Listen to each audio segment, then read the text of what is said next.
할렐루야. 오늘 금요일 우리 새벽 부흥에 나오신 여러분들을 진심으로 환영합니다. 한 주간 동안 주님께서 우리에게 시간마다 은혜를 주시고 또 우리의 마음을 붙잡고 한 해를 시작할 수 있는 힘과 용기를 주시는 것 참 감사합니다. 올 한 해가 우리 앞에 놓여져 있는 그 어두운 그림자들을 우리가 딛고 일어서고 그리고 결국에 가서는 승리로 한 해를 마무리 짓는 저희 모두가 될 수 있기를 바랍니다. 오늘 우리에게 주시는 말씀은 에베소서 5장 8절에서 14절까지입니다. 에베소서 5장 8절에서 14절까지의 말씀 교독하도록 하겠습니다. 8절입니다. 너희가 전에는 어두움이더니 이제는 주 안에서 빛이라. 빛의 자녀들처럼 행하라. 빛의 열매는 모든 착함과 의로움과 진실함에 있느니라. 주를 기쁘시게 할 것이 무엇인가 시험하여 보라. 너희는 열매 없는 어둠의 일에 참여하지 말고 도리어 책망하라. 그들이 은밀히 행하는 것들은 말하기도 부끄러운 것들이라. 그러나 책망을 받는 모든 것은 빛으로 말미암아 드러나나니 드러나는 것마다 빛이니라. 다 같이 그러므로 이르시기를 잠자는 자여 깨어서 죽은 자들 가운데서 일어나라. 그리스도께서 너에게 비추이시리라 하셨느니라. 아멘. 이번 새벽 부흥의 주제가 산 위에 있는 공동체 세상의 빛을 비추라 라고 하는 주제잖아요. 계속 빛에 관한 이야기들을 하고 있습니다. 오늘 성경은 우리를 빛의 자녀라고 말씀을 합니다. 8절에 보니까 너희가 전에는 어둠이더니 이제는 주 안에서 빛이라. 그리고 빛의 자녀들처럼 행하라 라고 이야기를 합니다. 그러니까 지금 은유로 이야기를 하죠. 뭐 국어 공부할 때 은유 그러면은 내 마음은 호수요 이렇게 이야기를 하는 그러한 표현입니다. 너희는 빛이라 라고 주님이 말씀을 하셨습니다. 오늘 그 말씀을 그대로 사도 바울이 받아서 우리가 주 안에서 빛이다 라고 이야기를 하는데, 근데 이어서 하는 말씀이 있죠. 빛의 자녀들처럼 행하라 라고 이야기를 하는 겁니다. 전에는 어둠이었다. 그리고 이제는 빛이다. 그러니까 과거의 신분과 현재의 신분을 대조적으로 오늘 우리에게 보여주는 말씀이죠. 어둠이라는 건 뭐예요? 물리적인 어두움을 얘기하는 것이나 아니라 영적인 어두움을 이야기하는 것이죠. 죄악된 삶을 표현하는 것으로 어둠이라고 이야기를 하는 것입니다. 하나님을 떠나서 죽은 상태의 모습을 여기는 어둠이다 이렇게 얘기를 하고, 영혼의 목적 없이 떠도는 그러한 삶을 여기 어둠이라고 이야기를 하는 거예요.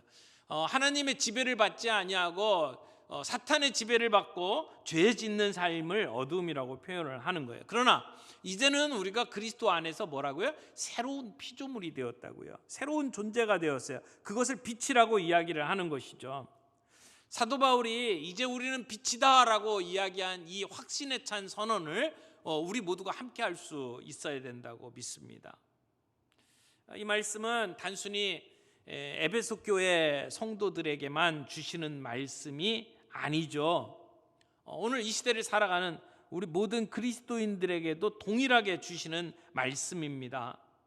영적으로 탁월한 자리에 올라간 어떤 사람들에게만 하는 말씀이 아니에요. 예수 믿는 모든 사람들에게 주시는 표현이 바로 이 빛이라는 것이죠. 왜요? 우리가 예수를 믿고 그분을 우리의 구주로 영접했기 때문에, 빛 대신 예수님을 영접했고 그 빛 대신 예수님이 우리 안에 계시기 때문에 우리가 빛이다 라고 이야기를 하는 겁니다. 근데 이러한 신분의 변화가 어디에서 일어납니까? 주님 안에서, 주 안에서 빛이다 라고 이야기를 하는 거죠. 예수 그리스도를 주님으로 받아들이고 그분의 통치 아래 살아간다면 우리는 빛의 존재가 되었다는 것을 이야기하는 겁니다. 자, 그러면 빛이 된 우리가 어떻게 살아가야 되는지를 이어서 말씀을 하고 있습니다. 뭐라고요? 빛의 자녀들처럼 행하라. 빛의 자녀들처럼 행하라. 이게 우리에게 주시는 명령입니다. 우리가 빛다운 삶을 살아야 된다는 것이죠. 우리가 어떤 존재라면 우리의 존재를 증거할 근거가 있어야 됩니다. 증거가 필요해요. 빛 대신 그 주님을 우리의 마음속에 모시고 사는 우리가 빛된 존재고, 그런 빛의 존재로서 우리는 어떻게 살아야 되느냐? 빛의 자녀들처럼 행하라는 거예요. 거기에 합당한 증거를 보여주라는 것입니다. 우리가 예수님을 믿는다고 말하고 우리가 빛되었다고 고백을 한다면, 그러면 증거가 뭐냐는 거죠. 증거를 보여달라는 것입니다. 예수님께서 증거 없는 삶은 가짜라고 말씀을 하셨습니다. 마태복음 7장에 보면 그들의 열매로 그들을 알지니 가시나무에서 포도를 또는 엉겅퀴에서 무화과를 따겠느냐.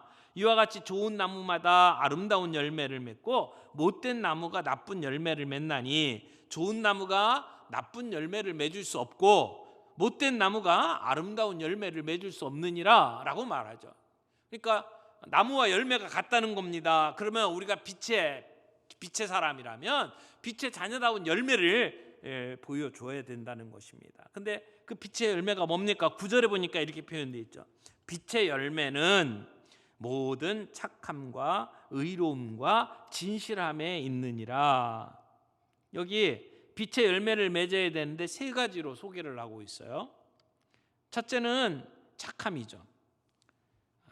모든 착함, 그러니까 모든 일에 착한 삶을 사는 것, 이렇게 이야기를 하죠. 여기 착하다라고 하는 것은 다른 사람을 향해서 어진 그러한 관대한 행실을 이야기를 하는 거죠. 마음가짐을 이야기하는 것이죠.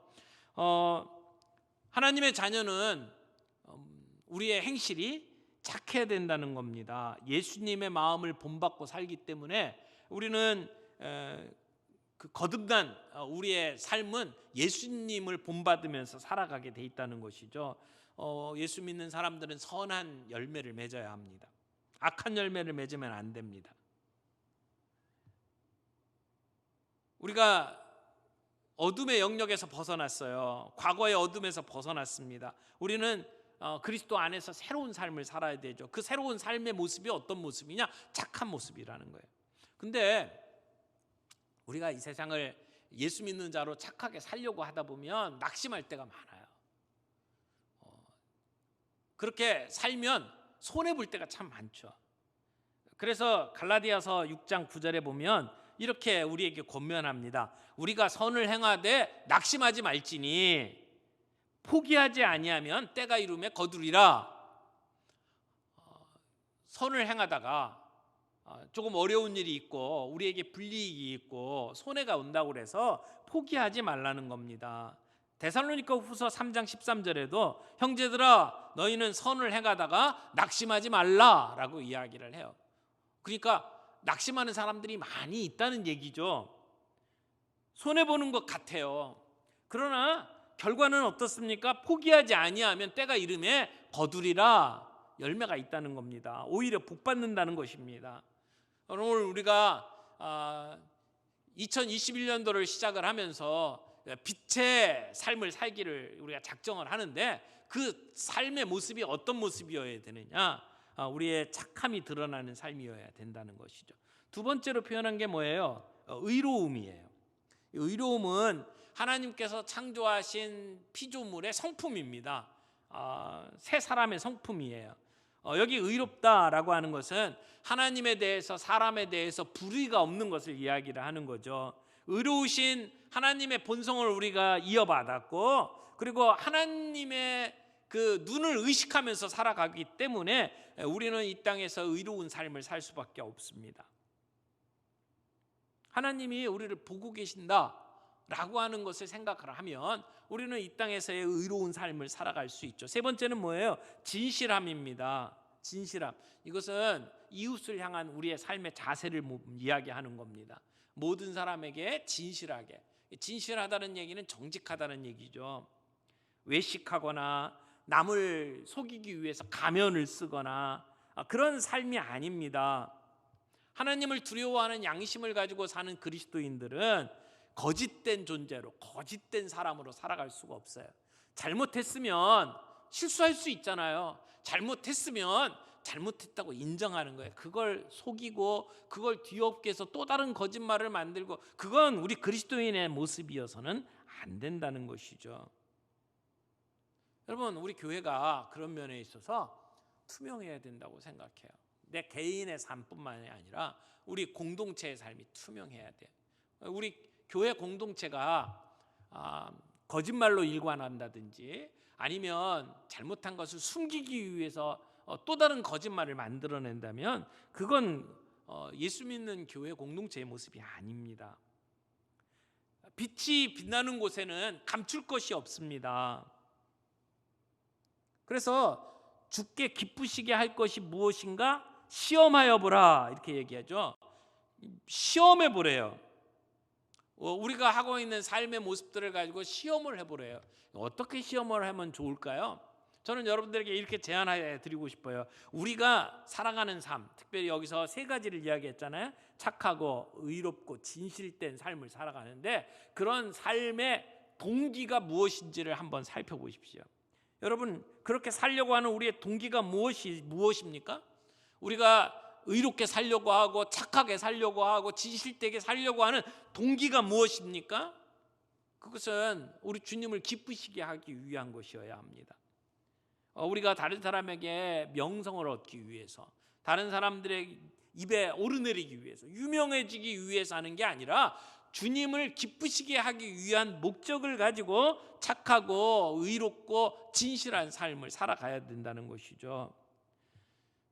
오늘날도 윤리적인 삶을 사는 사람들 많이 있습니다. 안 믿는 사람들 가운데에서도 윤리적인 삶을 살려고 애를 쓰는 사람들이 있습니다. 그러나 우리가 사는 그 윤리, 우리가 사는 도덕은 그 사람들하고 좀 다른 게 있습니다. 뭐예요? 우리가 이렇게 삶으로 구원을 받기 위한 게 아니에요. 우리가 이미 구원 받은 자의 삶입니다. 그렇게 착하게 산다고 구원받을 수 없다는 것을 우리가 압니다. 그러나 우리는 구원받은 자로서 이제는 하나님을 기쁘시게 하기 위해서 우리가 그렇게 살아간다는 것이죠. 그래서 하나님의 기뻐하시고 온전하신 뜻이 무엇인지를 늘 생각하면서 그 하나님의 선하시고 기뻐하시고 온전하신 뜻을 이루어드리고 싶어서 살아가는 삶, 그것이 오늘 우리의 삶이어야 된다는 것이죠. 1808년에 하이든이 작곡한 유명한 그 오라토리오가 공연이 됐습니다. 천지창조.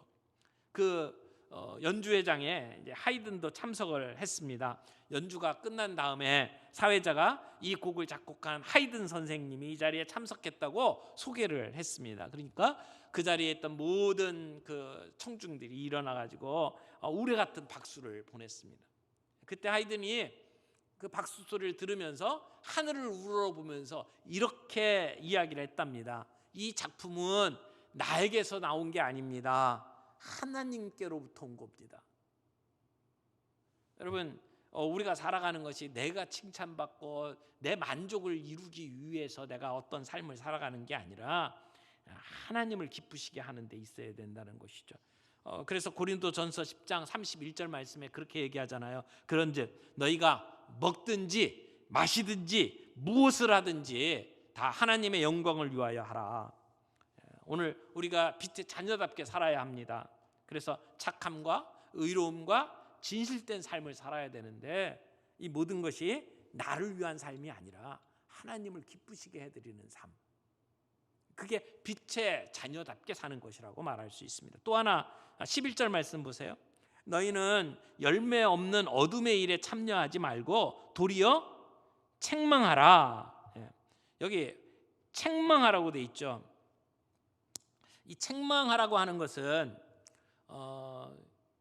폭로하라 또는 납득시켜라, 그런 의미를 가지고 있습니다. 그러니까 어떤 증거를 들이대고 상대편을 납득시켜라 라고 하는 말입니다.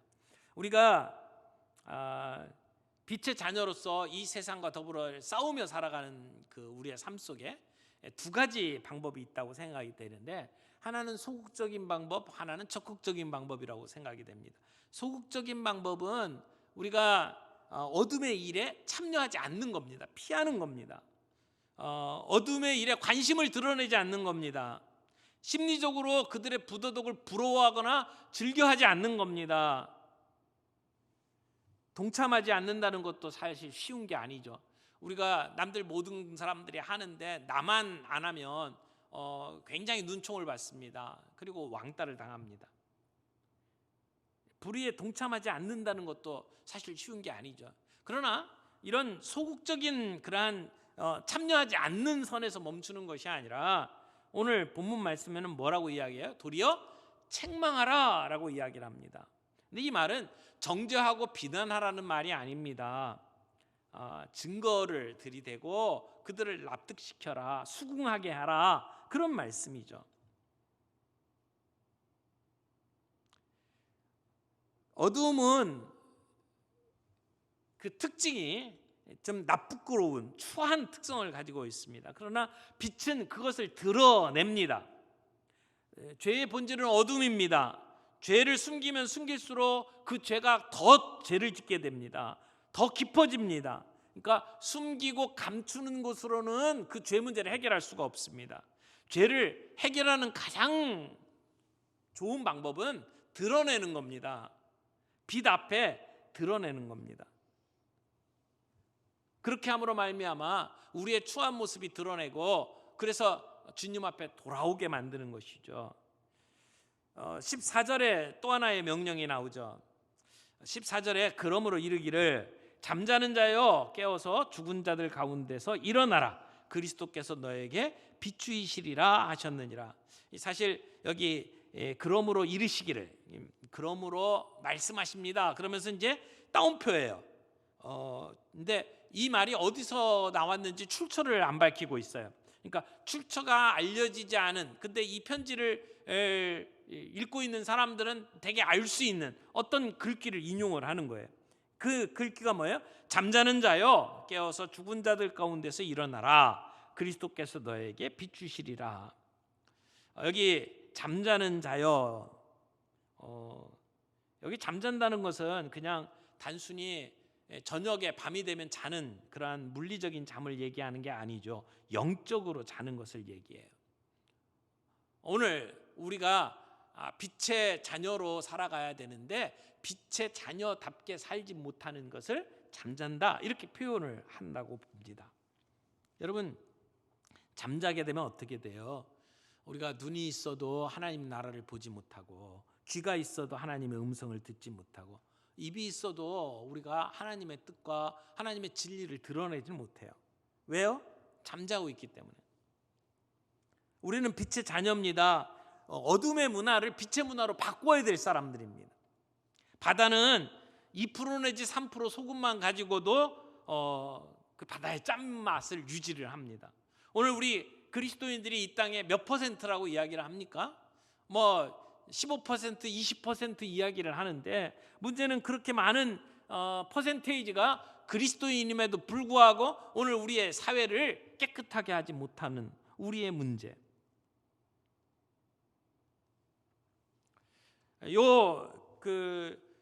삶 속에서 우리가 어떻게 구체적으로 빛의 문화로 바꿔갈 수 있을까?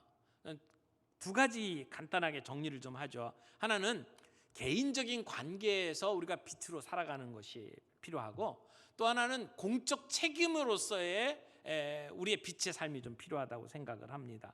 개인적인 관계에서는 우리가 인격적인 만남, 하나님과의 인격적인 만남, 개인적인 회심, 이런 것들을 경험을 해야 되죠. 그래서 우리가 주님 앞에 나아갈 때 그저 종교적인 활동을 하는 것이 아니라, 종교 생활을 하는 것이 아니라 하나님과의 깊은 인격적인 관계. 그래서 우리가 기도할 때, 하나님 앞에 설 때 정말 인격적인 관계로 만나는 것들이 필요하다는 것이죠. 그래서 구원받고 주님과 더불어 동행하고 매일 큐티하면서 주님의 음성 듣고, 또 공적 예배에서 통해서 하나님 앞에 나아가 하나님의 임재를 경험하고, 우리가 하나님의 그 말씀을 내 마음속에 받아들이는, 이게 다 모든 것이 인격적 만남과 관계된 겁니다.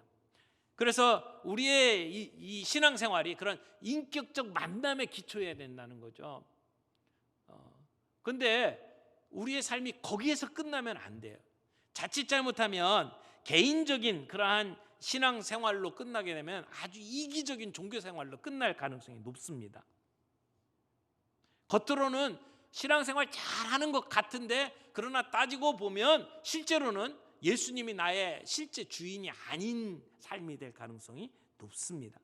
그래서 기독교가 개인의 전용물로만 남게 되버리면 타락하게 되어 있습니다. 오늘 우리가 신앙생활하면서 그저 예수 믿고 구원받았네, 나 구원받았네, 그 선에서 끝나고 내게 강 같은 평화 그 선에서 끝나면 결국 얼마 안 있어서 우리의 신앙은 변질되게 돼 있다는 겁니다. 그럼 어디까지 가야 되느냐? 공적인 책임을 가진 자리에까지 나아가야 된다는 거예요. 교회는 사회에서 정의를 외쳐야 되는 사명을 가지고 있습니다. 약한 자 편에 서야 하고 억눌린 자 편에 서야 되는 것이 그게 교회여야 합니다. 사회가 윤리적으로 도덕적으로 타락하게 되면 이 사회를 교회가 끌어안아야 합니다. 그리고 씨름하고 치유해야 합니다. 그게 교회의 책임입니다. 조지 아담 스미스라고 하는 분이 이런 얘기를 했어요. 기독교를 개인적인 영역에다만 국한시켜봐라. 그러면 썩은 냄새를 풍길 것이다. 병으로 신음하게 될 것이다. 기독교를 열린 대기 속에 살게 해라. 그러면 피가 깨끗하게 될 것이다. 이런 얘기를 했어요. 이 말을 바꾸면 어떤 말입니까? 예수 믿는 신앙생활은 나의 어떤 욕망을 채우기 위한 것이 되어서는 안 된다는 겁니다. 우리가 늘 엎드려서 기도하는 것이 잘 살게 해달라는 것, 복 달라게 해달라는 것, 돈 많이 벌게 해달라는 것, 그리고 우리 애들 잘 크게 해달라는 것, 그 선에서 멈추는 기독교가 되면 안 된다는 거예요. 나 하나 구원받는데 내 잘 사는 것에 포커스를 맞추게 되면 그 기독교는 나중에 썩은 냄새를 피우는 송장과 같이 되어버린다라고 이야기를 하는 겁니다.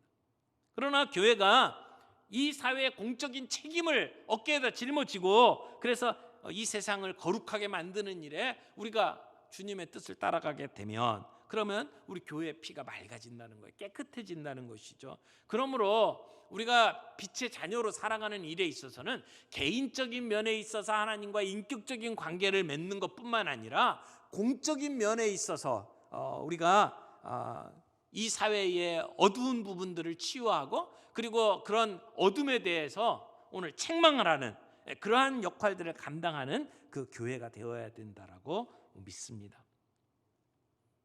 우리 교회는 그저 단순히 개인적인 욕망을 채워주고 우리의 마음속에 갖고 있는 그 개인적인 어떤 필요를 메꿔주는 그런 종교가 되어서는 안 됩니다. 여러분, 나 하나 잘 산다고 됩니까? 그 타이타닉 그 배 아시죠? 배가 기울었어요. 다 죽어가요. 근데 나 혼자서 레스토랑에 앉아가지고 맛있는 음식 먹는다고 그게 될 일이냐는 말입니다. 배가 기울어서 죽게 돼 있는데 나 혼자서 맛있는 거 잘 먹고 실컷 먹었다고 해서 행복한 게 아니라는 겁니다. 믿는 자들을 가르쳐서 빛이라고 말씀하신 이유가 거기에 있습니다. 우리의 신앙은 하나님과의 인격적인 관계 속에 개인적인 것임이 분명하지만 그러나 신앙은 사적인 것은 아닙니다. 우리는 공적인 책임을 감당하는 그러한 사명을 부여받았다는 것. 그러니까 빛이 된다고 하는 것이 무엇인지를 우리는 늘 생각하면서 살아가야 된다는 것이죠. 오늘 2021년도를 시작하면서 주님이 우리에게 빛의 자녀답게 살아라, 빛의 자녀답게 열매를 맺어라 라고 말씀하시는 것이 무엇을 이야기하는 것인지 오늘 우리들이 다시 한번 깊이 생각하고 올 한 해 나와 우리 교회가 세상의 빛을 비추기 위해서 어떤 역할들을 감당해야 될지를 한번 생각해보고 그 일들을 위해서 하나하나 우리가 헌신하고 행동에 옮길 수 있기를 바랍니다. 우리의 사회는 점점 더 어두워질 겁니다. 그게 종말의 모습입니다. 점점 더 어두워질 거예요. GNP가 올라가고 또 사람들이 돈 많이 벌면 벌수록 점점 더 어두워질 겁니다. 육체의 본능에 따라서 움직일 것이고 그리고 돈의 노예가 될 것이고 그런 세상입니다. 그러한 세상 속에 우리는 빛으로 살아가야 합니다. 어두울수록 더 강하게 빛나야 합니다. 그래서 주님께서 말씀하십니다. 일어나라, 빛을 발하라. 오늘 우리가 언덕 위에 세워진 도시로서, 공동체로서 이 세상에 빛을 발할 수 있기를 바랍니다. 빛을 발하려고 하면 고통이 있을 수도 있습니다. 그러나 고통 두려워하지 맙시다. 빛의 성도라면 우리가 침묵하고 있으면 안 됩니다. 잘못했다라고 하는 것은 드러내야 합니다. 두려워하지 마십시다. 도망가지 마십시다. 2021년도에 정말 담대함을 가지고 주님 앞에서 우리의 빛된 모습을 드러낼 수 있는, 그래서 세상의 어두운 구석구석들을 빛으로 비추고 이 사회를 깨끗하게 하는, 하나님의 뜻을 이루어가는 그런 일에 우리가 함께 쓰임받는 그러한 놀라운 역사가 올 한 해 저희에게 있기를 바랍니다. 이 시간 이렇게 기도했으면 좋겠어요. 하나님, 우리가 비침에도 불구하고 아직도 어둠의 모습으로 살아가고 있는 부분들이 있다면 주님 회개합니다. 주님 바꿔가겠습니다. 이제는 성령의 열매 맺는 삶이 되게 해 주시옵소서. 하나님, 착함, 의로움, 진실한 그것이 우리의 삶의 모습이 되게 해 주시옵시고, 그것이 우리의 개인적인 신앙에서뿐만 아니라 공적인 영역에서도 드러나는 그런 은혜가 있는 한 해가 되게 해 주옵소서. 우리 같이 기도하겠습니다. 함께 기도합니다.